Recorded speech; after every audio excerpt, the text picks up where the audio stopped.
میکائیل کے پاس اختیار ہے قدرت کی طرف سے، جناب جبرائیل وحی لے کے آتے ہیں خدا کی طرف سے۔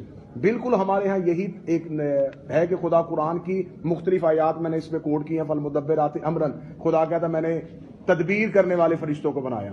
خلق کرنے کے حوالے سے جناب عیسیٰ کے حوالے سے جناب عیسیٰ نے کہا کہ میں نے پرندے کو خلق کیا ہے۔ سامری کے بچڑے کو خلق کرنے کے حوالے سے اس میں بھی لفظ ہے، آیت ہے قرآن کی، واللہ احسن الخالقین، اللہ سب سے احسن ہے خالقین میں سے۔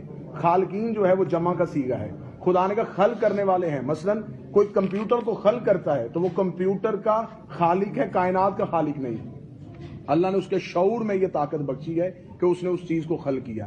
ہمارا بالکل یہی عقیدہ ہے کہ ہر چیز کی خلقت جو ہے اس کو منسوب ہم خدا کی طرف کرتے ہیں، لیکن خداوند متعال معصومین کو، اہل بیت علیہم السلام کو جو اختیارات دیتا ہے، جس سے وہ اختیارات خدا کو استعمال کرتے ہوئے چیزوں کو خلق بھی کر سکتے ہیں، چیزوں کو رزق بھی دے سکتے ہیں، جس طرح ملائکہ دے سکتے ہیں اسی طرح معصومین علیہم السلام بھی دے سکتے ہیں۔